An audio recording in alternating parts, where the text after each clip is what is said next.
প্রিয় দিদি বা বোন, আজকের ভিডিওর যে 50টা কোশ্চিন, এটা কিন্তু পশ্চিমবঙ্গের কোনো না কোনো পরীক্ষায় জিজ্ঞেস করেছে। তো তুমি যদি সত্যি আইসিডিএস নিয়ে সিরিয়াস হও, ভিডিওটা শেষ পর্যন্ত দেখো। প্রথম প্রশ্ন দেখো, কুচিপুড়ি নৃত্যের উদ্ভব কোন রাজ্যের? কুচিপুড়ি নৃত্যের উদ্ভব কোন রাজ্যের? এটির উত্তর হচ্ছে অপশন সি, অন্ধ্রপ্রদেশ রাজ্যের। মনে রাখবে, অন্ধ্রপ্রদেশের একটি গ্রাম কুচেলাপুরাম থেকে এই নৃত্যটির উদ্ভব ঘটে। সেই কারণে কিন্তু পরীক্ষায় এভাবেও কোশ্চেন আসে যে কোন নৃত্যটি একটি গ্রামের নাম অনুসারে আর কি আমরা জানতে পারি বা গ্রামের নাম অনুসারে হয়েছে, সেটা কিন্তু কুচিপুড়ি। মনে রাখবে, এই কোশ্চেনটা কিন্তু তোমাদের আইসিডিএসের পিওয়াইকিউতেও এসেছে। তারপরে দেখো 2 নম্বর কোশ্চেনটি, আইন-ই আকবরী গ্রন্থটি কে রচনা করেন? মনে রাখবে, আইন-ই আকবরী গ্রন্থটি রচনা করেছিলেন অপশন এ, আবুল ফজল। 3 নম্বর কোশ্চেনটি দেখো, এবং তোমরা পাশে দেখতে পাচ্ছ যে প্রত্যেকটি প্রশ্ন কিন্তু পরীক্ষায় আসা প্রশ্ন। 3 নম্বর প্রশ্নটি, ভ্রান্তবিলাস গ্রন্থের রচয়িতাকে?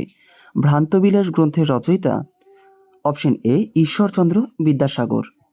তারপরে দেখো 4 নম্বর কোশ্চেনটি দেখো, কততম সংবিধান সংশোধনীর মাধ্যমে প্রস্তাবনায়, আমাদের ভারতীয় সংবিধানে যে প্রস্তাবনা রয়েছে সেইখানে ধর্মনিরপেক্ষ ও সমাজতান্ত্রিক এই শব্দ দুটিকে যুক্ত করা হয়েছে?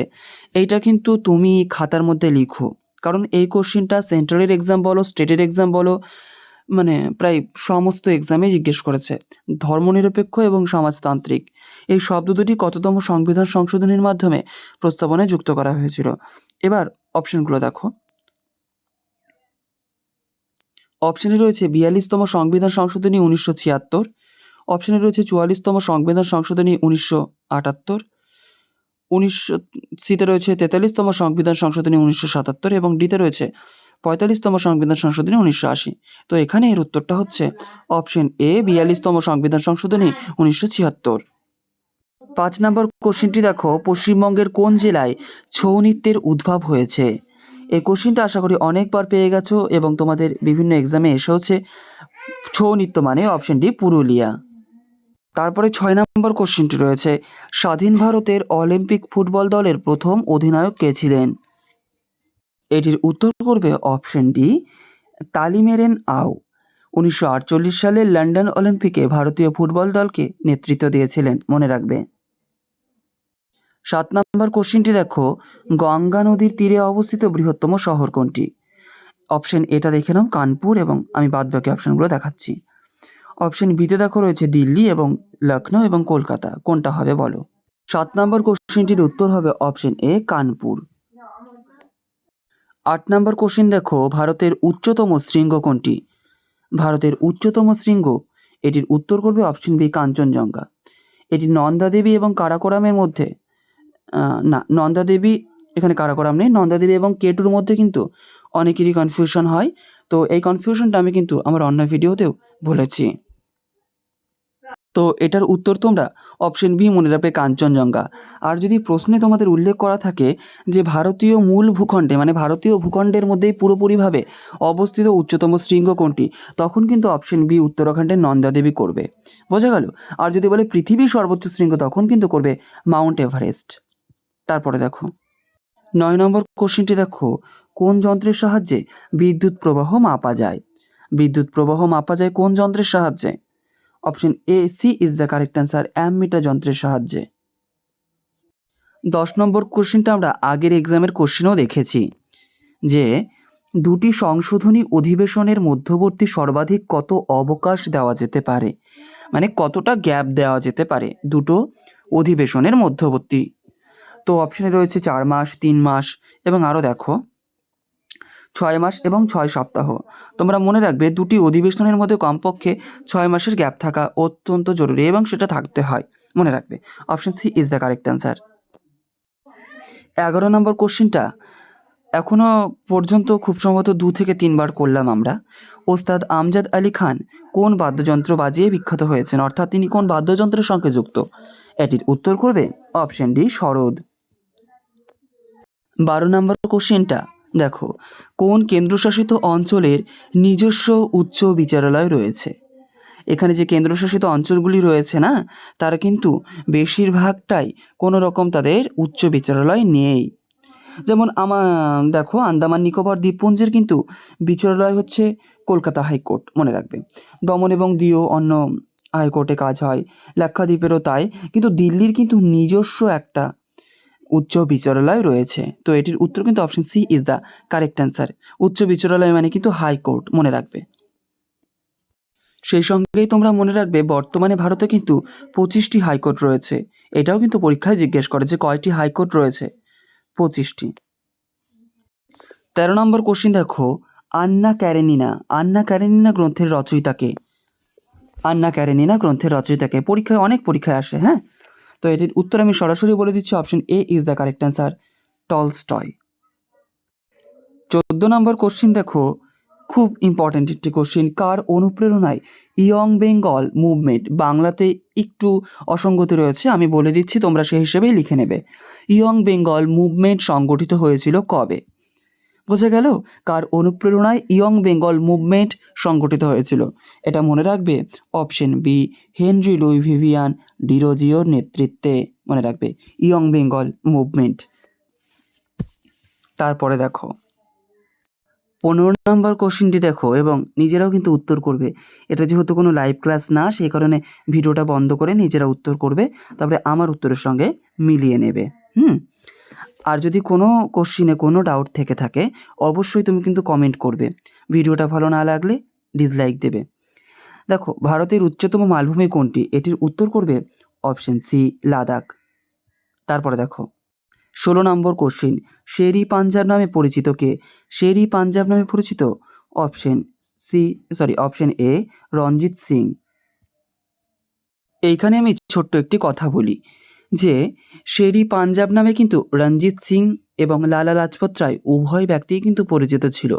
তবে যদি অপশনে দুটোই থাকে তখন কিন্তু তোমরা অপশন এ করবে, রঞ্জিত সিং, এবং অপশন সি করলেও কিন্তু ভুল হবে না, কারণ পরীক্ষায় দিলে খুব সম্ভবত একটা অপশন দিয়েই তোমাদের জিজ্ঞেস করতে পারে। কেন তোমরা রঞ্জিত সিং করবে? কারণ রঞ্জিত সিংকে কিন্তু প্রথম এই উপাধিটি দেওয়া হয়েছিল এবং স্বাধীনতার আন্দোলনের সময় কিন্তু লালা লাজপত রায়কে এই উপাধি দেওয়া হয়েছিল। যেহেতু প্রথম রঞ্জিত সিংকে দেওয়া হয়েছিল, কাজে তোমরা রঞ্জিত সিং করতে পারো।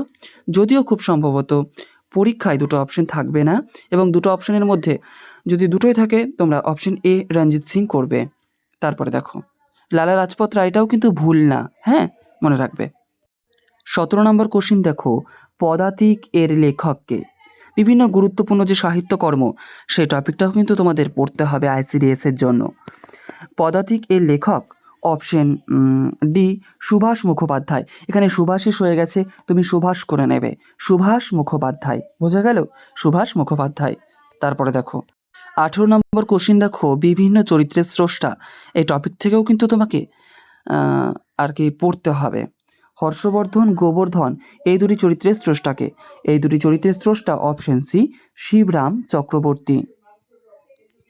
19 নম্বর কোশ্চেনটি দেখো, ক্ষমতার একক কি? এখানে যে এককগুলি রয়েছে তার মধ্যে ক্ষমতার একক কোনটি? এটির উত্তর করবে অপশন বি, ওয়াট। ক্ষমতার একক হলো ওয়াট। 20 নম্বর কোশ্চেনটি দেখো, ভুবন সোম এর রচয়িতাকে? আমি আবারও বলছি, কোশ্চিন সহজ এবং কঠিন লাগতে পারে, কিন্তু এই প্রশ্নগুলো যেহেতু পিএসসির দ্বারা জিজ্ঞেস করা হয়েছিল, কাজে একটা কোশ্চিনকেও মিস করবেন না, শেষ পর্যন্ত দেখবেন। এখন না হলে পরে দেখুন, আমি বলছি না যে একবারেই দেখুন, যখনই সময় হবে তখনই 10টা 5টা করে দেখুন, তবে শেষ পর্যন্ত সবটাই দেখবেন। ভুবন সোমের রচয়িতা অপশন বি, বনফুল, অর্থাৎ বলয়চাঁদ মুখোপাধ্যায়। বোঝা গেল? বলয়চাঁদ মুখোপাধ্যায়েরই কিন্তু ছদ্মনাম ছিল বনফুল, তো অপশনে বনফুলও থাকতে পারে, বলয়চাঁদ মুখোপাধ্যায়ও থাকতে পারে। 21 নম্বর কোশ্চেনটি দেখো, ভারতের বৃহত্তম ইস্পাত কারখানা কোনটি? ভারতের বৃহত্তম ইস্পাত কারখানা এক, অপশনের according option A is the correct answer, এবং পিএসসিও কিন্তু জামশেদপুরকেই উত্তর নিয়েছিল। তারপরে এই কোশ্চেনটা খুব সম্ভবত তোমাদের যে ডাব্লিউবিপি এক্সাম হয় সেইখানেও কিন্তু জিজ্ঞেস করেছিল। অলিম্পিকের পতাকায় 5টি রিংয়ের মধ্যে কোনটি রং? এখানে কোশ্চেনটা একটু ভুল রয়েছে। অলিম্পিকের পতাকায় ৫টি রিংয়ের মধ্যে কোন রিংটি নেই? এমন ছিল না। কোশ্চেনটি ছিল অলিম্পিকের পতাকায় কোন রিংটির দ্বারা আমরা এশিয়া মহাদেশকে নির্দেশ করে থাকি? এটির উত্তর হচ্ছে হলুদ হবে। কিন্তু এখানে যে কোশ্চেনটা আছে সেই কোশ্চেনের অ্যাকর্ডিং যদি আমি দেখার চেষ্টা করি, তখন কিন্তু option D is the correct answer. বেগুনি রিং কিন্তু নেই। মনে রাখবে ৫টা রিং রয়েছে, ৫টা রিং। ৫টা রিংয়ের রং হচ্ছে একটি হলুদ, যেই হলুদ রং দিয়ে এশিয়া মহাদেশকে নির্দেশ করা হয়। তারপরে কালো রয়েছে, কালো দিয়ে আফ্রিকা মহাদেশকে নির্দেশ করা হয়। লাল দিয়ে আমেরিকা মহাদেশকে নির্দেশ করা হয়। সবুজ রং দিয়ে তোমাদের অস্ট্রেলিয়া মহাদেশকে নির্দেশ করা হয় এবং নীল রং দিয়ে কিন্তু ইউরোপ মহাদেশকে নির্দেশ করা হয়। এটা মনে রাখবে, গোটাটাই মনে রাখবে। পরীক্ষায় যেটা আসবে তুমি সেটা করবে। তার পরের কোশ্চেনটি দেখে নাও। ২৩ নম্বর কোশ্চেনটি দেখো যে কোন সালে সুভাষচন্দ্র বসুর অন্তর্ধান করেন? অর্থাৎ হঠাৎই তিনি নিখোঁজ হয়ে যান। এক কথায় তিনি গোপনে তো দেশ ত্যাগ করেছিলেন, সেটা তোমরা জানোই। সেটা কত সালে? মনে রাখবে, সুভাষচন্দ্র বসু ১৯৪১ সালের ১৭ই জানুয়ারি গৃহবন্দিত্ব থেকে গোপনে মানে আর কি বাড়ি থেকে বেরিয়ে যান। ১৯৪১ ইজ দ্য কারেক্ট অ্যান্সার। তারপরে দেখো ২৪ নম্বর কোশ্চেনটি দেখো, রাউরকেলা লৌহ ও ইস্পাত কারখানাটি কোন নদীর তীরে অবস্থিত? এটা মনে রাখবে। আমি সরাসরি উত্তর বলছি। Option D is the correct answer. Rourkela যে লৌহ ও ইস্পাত কেন্দ্র, এটা হচ্ছে ডি ব্রাহ্মণী নদীর তীরে অবস্থিত। তারপরে দেখো ২৫ নম্বর কোশ্চেনটি দেখো, মানুষের ক্ষেত্রে কোন ধরনের কণা সবচেয়ে ক্ষতিকারক? তোমরা মনে রাখবে অপশনের according option C is the correct answer. Gamma রশ্মি বা গামা কণা। এই ২৬ নাম্বারটা আশা করি পারবে তুমি। কাকে ভারতের সাদা বিপ্লবের জনক বলা হয় বা শ্বেত বিপ্লবের জনক বলা হয় বা হোয়াইট যে রেভলিউশন হয়েছিল তার ফাদার বলা হয়? তো আমি এবার অপশন দেখাচ্ছি। অপশন দেখো, তুমি পারবে। দেখো, সাদা বিপ্লবের জনক বা শ্বেত বিপ্লবের জনক কাকে বলা হয়? ঠিক, option A is the correct answer. Doctor Verghese Kurien. মনে রাখবে, ডক্টর ভার্গিস কুরিয়েন সাদা বিপ্লবের জনক নামে পরিচিত। ২৭ নম্বর কোশ্চিনে একটু প্রবলেম রয়েছে, সেই কারণে তোমরা ২৮ নম্বর কোশ্চেনটা দেখো। বর্তমানে কেরালা ও তামিলনাড়ু রাজ্যের মধ্যে কোন বাঁধটি বিতর্কের কারণ? যদিও এটা অনেক দিন আগেকার কোশ্চেন, সেই কারণে সেটা সেই অ্যাকর্ডিং উত্তর হতো, কিন্তু বর্তমানেও সেটা প্রাসঙ্গিক। অর্থাৎ option B is the correct answer. Mullaperiyar বাঁধ। এই মুল্লাপেরিয়ার বাঁধ কিন্তু কেরালা এবং তামিলনাড়ু রাজ্যের বিবাদের একটি কারণ। ২৯ নম্বর কোশ্চেন দেখো, সায়েন্স থেকে খুব সুন্দর একটা কোশ্চেন। অ্যামিবার গমন অঙ্গের নাম কি? অ্যামিবার গমন অঙ্গের নাম কি?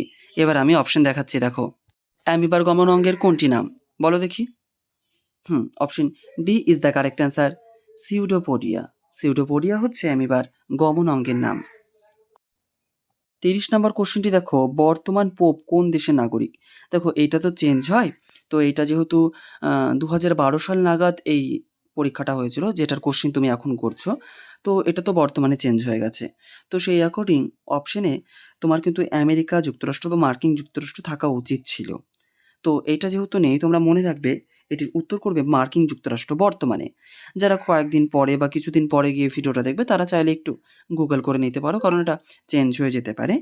তো মনে রাখবে বর্তমানে, অর্থাৎ ২০২৬ সালের আগস্ট অনুযায়ী পোপ লিও চতুর্থদশ। মনে রাখবে, পোপ লিও চতুর্থদশ। তাহলে এটার উত্তর কি হবে? এটার উত্তর হচ্ছে মার্কিন যুক্তরাষ্ট্র। ৩১ নাম্বার কোশ্চেনটা তোমরা শুধু টাইপটা দেখো যে হ্যাঁ, এই টাইপের কোশ্চেন কিন্তু সামনের পরীক্ষাতেও আসতে পারে। এখানে যেমন ২০১২ সাল জিজ্ঞেস করেছে, আমরা যেহেতু ২৬ সালে আছি বর্তমানে, তো এই যে এই ২৬ সাল কিংবা এই ২৪-এ যে আমাদের প্যারিস অলিম্পিক হয়ে গেল, এই জিনিসগুলো কিন্তু দেখতে হবে। প্যারিস অলিম্পিক, এশিয়ান গেমস, এই টপিকগুলোকেই দেখতে হবে। বোঝা গেল? তো দেখো, আমি তাও উত্তরটা বলে দিচ্ছি। ২০১২ সালের লন্ডন অলিম্পিকে ভারতের কয়টি রৌপ্য পদক পেয়েছিল? মানে ভারত কয়টি রূপার পদক পেয়েছিল? তো এটার উত্তর আশা করছি একটু কঠিন তোমার কাছে লাগছে। এটির উত্তর করবে অপশন এ, ২টি। ২টি পেয়েছিল। বোঝা গেল? তারপরে দেখো ৩২ নম্বর কোশ্চেনটি দেখো, শিক্ষার অধিকার আইন অনুযায়ী বেসরকারি স্কুলগুলিতে কত শতাংশ আসন আর্থিকভাবে দুর্বল ও সুবিধাবঞ্চিত শিশুদের জন্য সংরক্ষিত? তো এটার উত্তর করো।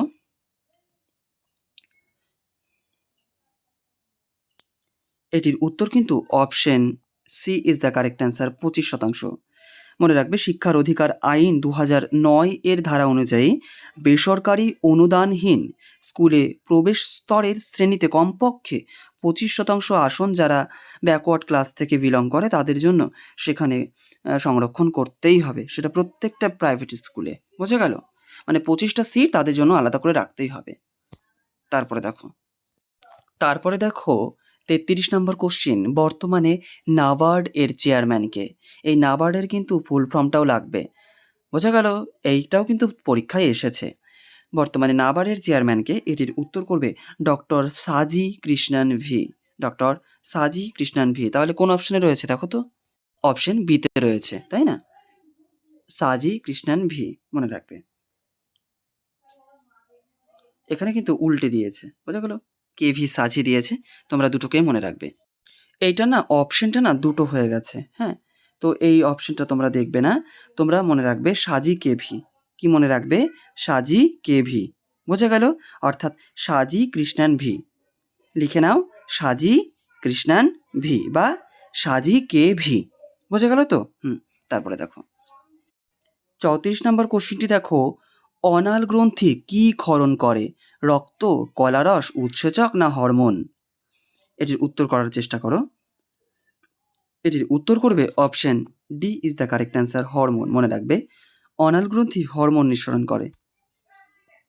35 নম্বর কোশ্চিন দেখো যে, ভারতে সর্বপ্রথম ইসলাম ধর্মের সংস্পর্শ কিভাবে এসেছিল? মানে ফার্স্ট টাইম ভারতবর্ষে এই যে ইসলাম ধর্মটা কিভাবে এসেছিল, কিভাবে এন্ট্রি করেছিল? তো এটা মনে রাখবে, আমি ডাইরেক্ট উত্তরটা বলছি, অপশন পড়ছি না যেহেতু অনেক বড় বড় অপশন রয়েছে। তো দেখো এখানে option D is the correct answer. মনে রাখবে, মালাবার উপকূলে আরব বণিকদের মাধ্যমে। মালাবার উপকূলে আরব বণিকরা তো বিজনেস করতে আসতো, তাই না? তো তাদের মাধ্যমে কিন্তু ইসলামের সঙ্গে ভারতের মানুষের প্রথম পরিচয় ঘটে। মনে রাখবে, option D is the correct answer. তারপরে দেখো 36 নম্বর কোশ্চিন যে, অ্যাসক্যারিয়াসিসের সংক্রমণ প্রধানত কিসের মাধ্যমে হয়? অ্যাসক্যারিয়াসিসের সংক্রমণ হয়ে থাকে অপশন সি, সংক্রমিত খাদ্য। মনে রাখবে। তারপরে দেখো 37 নম্বর কোশ্চিনটি দেখো, ঝিলাম নদী কোন অঞ্চলের গুরুত্বপূর্ণ নদী? মনে রাখবে, ঝিলাম নদী এটি হচ্ছে জম্মু কাশ্মীর কেন্দ্রশাসিত অঞ্চলের একটি গুরুত্বপূর্ণ নদী। 38 নম্বর কোশ্চিনটি দেখো এবং খুব মনোযোগ সহকারে এটার উত্তর করার চেষ্টা করো। ভারতের কোন অঞ্চলগুলি প্রথম ব্রিটিশ শাসন থেকে মুক্ত হয়ে শহীদ ও স্বরাজ নামে দুটি নতুন নামকরণ করা হয়? মনে রাখবে, শহীদ স্বরাজ নামকরণ করা হয়েছিল অপশন সি, আন্দামান ও নিকোবর দ্বীপপুঞ্জ। তারপরে দেখো 39 নম্বর কোশ্চিন দেখো, নিচের কোনটি ভেক্টর রাশি? নিচের কোনটি ভেক্টর রাশি? এটি মনে রাখবে, এটির উত্তর হচ্ছে অপশন সি, সরণ একটি ভেক্টর রাশি। সেই সঙ্গেই তোমরা মনে রাখবে, ভর কিন্তু একটি স্কেলার রাশি, তাপমাত্রা একটি স্কেলার রাশি এবং সময়ও কিন্তু একটি স্কেলার রাশি। একমাত্র সরণই হচ্ছে এখানে থাকা একটি ভেক্টর রাশি। তারপরে দেখো 40 নম্বর কোশ্চেন, তরঙ্গ দৈর্ঘ্যের একক কী? দেখো প্রত্যেকটা কোশ্চিন এসেছে, কিন্তু তোমরা চাইলে কিন্তু গুগল করেও দেখে নিতে পারো যে কোন এক্সামে পিএসসি এই কোশ্চিনগুলো জিজ্ঞেস করেছে। তরঙ্গ দৈর্ঘ্যের একক হচ্ছে অপশন এ, সেন্টিমিটার। আমরা প্রায় ভিডিওর শেষে চলে এসেছি। ভিডিওটা যদি এখনও লাইক বা ডিসলাইক না করো, অবশ্যই কিছু একটা রেসপন্স করো। 41 নম্বর কোশ্চেন, ফেনফথ্যালিনের সঙ্গে কোন দ্রবণ মেশালে মিলিয়ে যাওয়ার প্রবণতা বিশিষ্ট রং তৈরি হতে পারে? এটা একটু কঠিন মনে হতে পারে, কিন্তু আমাদেরকে কিন্তু পড়তে হবে, কারণ পিএসসি জিজ্ঞেস করেছে। Option A is the correct answer, carbon ডাই অক্সাইডের মিশ্রিত জল। কেন বলো তো বলছি, কারণ দেখো এই কঠিন প্রশ্ন তোমাদের নাও দিতে পারে, 2-1টা প্রশ্ন, কিন্তু যদি দিয়ে দেয়, তাই না? সেই কারণেই কম পড়লে তো বিপদ হতে পারে, একটু বেশি পড়লে কোনো বিপদ নেই। তো আমরা চেষ্টা করব পিএসসির প্রশ্নগুলোকে একেবারে খাতায় তুলে তুলে প্র্যাকটিস করার জন্য। তারপরে দেখো 42 নম্বর কোশ্চেনটি দেখো, নিচের কোন পতঙ্গটি মাইক্রোফাইলেরিয়ার বাহক? মাইক্রোফাইলেরিয়ার বাহক। এটির উত্তর করবে অপশন বি, কিউলেক্স মশা। আশা করছি আজকের যে কোশ্চেনগুলো তোমরা করছো এখানে তোমরা অনেক নতুনত্ব কোশ্চেন পাচ্ছ। হ্যাঁ, তারপরে দেখো বলতে বলতে একটি সহজ কোশ্চেন চলে এসেছে, যেটা বারবার বিভিন্ন পরীক্ষা জিজ্ঞেস করে। কোন সম্রাটকে ভারতের নেপোলিয়ান বলা হয়? তাই না? নেপোলিয়ান বলা হয়। এটা তোমাদের আইসিডিএস এক্সামেও এসেছে। Option C is the correct answer. সমুদ্রগুপ্তকে ভারতের নেপোলিয়ান বলা হয়। 44 নম্বর কোশ্চেনটি দেখো, ব্রজেশ্বর ও প্রফুল্ল এই দুটি চরিত্র কোন উপন্যাসে পাওয়া যায়? এই দুটি চরিত্র থেকে কোশ্চেন করেছে। হ্যাঁ, এটা একটু ডেপথ কোশ্চেন, এত কঠিন হয়তো তোমাদের দেবে না, কিন্তু করতে হবে। এটির উত্তর হচ্ছে অপশন ডি, দেবী চৌধুরানী। মনে রাখবে, দেবী চৌধুরানী এই যে উপন্যাসটি ছিল বঙ্কিমচন্দ্র চট্টোপাধ্যায়ের লেখা। এখানে দুটো চরিত্র হচ্ছে একটা ব্রজেশ্বর এবং একটি প্রফুল্ল। এবং এখানে দেখো দুর্গেশ নন্দিনী, সীতারাম এবং ইন্দিরা, এই যে এইগুলোও কিন্তু বঙ্কিমচন্দ্র চট্টোপাধ্যায়েরই লেখা। কাজে পিএসসি যেহেতু এগুলি অপশন আকারে দিয়েছে, তোমাকে কিন্তু এগুলোকেও মনে রাখতে হবে। দেখো তারপরে 45 নম্বর কোশ্চেন দেখো, দ্য অ্যাডভেঞ্চারাস অফ টিনটিনি চলচ্চিত্রটির পরিচালককে? এটা তোমাদের লাগবে না। হ্যাঁ, এটা 2012-তে যেহেতু পরীক্ষা হয়েছিল, তো এটা 2011-তে এই ফেমাস যে বইটি মানে মুভিটি এসছিল, তো এটা লাগবে না। আমি তাও উত্তরটা বলে দিচ্ছি, স্টিভেন স্পিলবার্গ। মনে রাখবে। 46 নম্বর কোশ্চেনটি, সিজিএস পদ্ধতিতে আয়তনের একক কী? এটা মনে রাখবে, option C is the correct answer. ঘন সেন্টিমিটার। ঘন সেন্টিমিটার, বা অপশনে কিন্তু তোমাদের সেন্টিমিটার কিউও থাকতে পারে, বোঝা গেল, সেন্টিমিটার কিউ। আর এইখান থেকে কিন্তু তোমাদের যে বিভিন্ন যে এককগুলি রয়েছে সেইগুলোকেও কিন্তু রেডি করতে হবেই, বোঝা গেল। তারপরে দেখো 47 নম্বর কোশ্চেনটি দেখো, নিচের কোন অ্যাসিডটি সোনা দ্রবীভূত করতে পারে? মনে রাখবে, এটির উত্তর হচ্ছে অপশন এ, HNO3। মনে রাখবে, HNO3। 48 নম্বর কোশ্চেনটাও একটু টাফ হয়ে যেতে পারে তোমাদের কাছে, কিন্তু করতে হবে। একবীজপত্রী ও দ্বিবীজপত্রী ফুলের মধ্যে একটি পার্থক্য কোনটি? মানে কোনটা অমিল রয়েছে, পার্থক্য, তফাৎটা কী? তো এটার উত্তর আমি ডাইরেক্ট বলে দিচ্ছি, অপশন সি, একবীজপত্রী ফুলের মধু গ্রন্থি থাকে না। হ্যাঁ, এখানে মধু গ্রন্থি করে নেবে, একবীজপত্রী ফুলের মধু গ্রন্থি থাকে না। তারপরে দেখো, এই কোশ্চিনটাও কিন্তু করেছি কয়েকবার। কোন প্রস্তাবের ভিত্তিতে ভারতের গণপরিষদ গঠিত হয়েছিল? এটা মনে রাখবে, ক্যাবিনেট মিশন 1946-এর সুপারিশ অনুযায়ী কিন্তু গণপরিষদটা তৈরি করা হয়েছিল। দেখো 50 নম্বর কোশ্চেনটা একটু মন দিয়ে বুঝবে। উলার লেক কোথায় অবস্থিত? খুব সহজভাবেই আমরা এটার উত্তর কিন্তু শ্রীনগর করি, তাই না? শ্রীনগর করি। কিন্তু তোমাদের কোশ্চেনটা যদি একটু টাফ করতে চায়, তখন কিন্তু অপশানে শ্রীনগর না দিয়ে কিন্তু অপশান সি দিবে, বান্দিপোরা। মনে রাখবি, উলার লেক এটা জম্মু ও কাশ্মীর কেন্দ্রশাসিত অঞ্চলের বান্দিপোরা জেলাতে রয়েছে। কিন্তু এইটা কিন্তু থাকে না বেশিরভাগটা তোমাদের শ্রীনগর থাকে। কিন্তু আমি শুধু তোমাদের জানানোর জন্য দুটোকেই বলে দিলাম, বান্দিপোরা না থাকলে তোমরা শ্রীনগর করবে, শ্রীনগর বান্দিপোরা দুটোই থাকলে তোমরা বান্দিপোরা জেলা করবে, বোঝা গেল। এটা বেশিরভাগ উত্তর যদিও শ্রীনগরই উত্তর নেয়, বান্দিপোরা থাকে না, কিন্তু অ্যাকুরেটটা আমি তোমাদের জানানোর জন্য এখানে অপশানটাকে এইভাবে সেট করেছি। তো আজকের 50টা ভিডিও আমরা শেষ করলাম। তো ভিডিওটা আশা করি ভালো লেগেছে। না লাগলে অবশ্যই ডিসলাইক দেবে, সেই সঙ্গে যদি খারাপ লাগে অবশ্যই কমেন্ট করবে যে এই কারণে খারাপ লেগেছে, এই জিনিসগুলো থাকলে ভালো হতো, বা এই বিষয়। এবং আজকের প্রত্যেকটা কোশ্চিন কিন্তু একেবারে সরকারি প্রশ্নপত্র থেকে নেওয়া, সরকারি, একেবারে কোনো রকম প্র্যাকটিস সেট না, কোনো রকম মন গড়া প্রশ্ন না, পুরোটাই একেবারে সরকার যেগুলো জিজ্ঞেস করেছে সেইগুলোকে নিয়েই আজকের ক্লাস। তো এরপরেও আসছে পরবর্তীতে গুরুত্বপূর্ণ কিছু ক্লাস, তোমরা অবশ্যই নজর রেখো মারিয়ানা বিন্দু লার্নিংয়ে।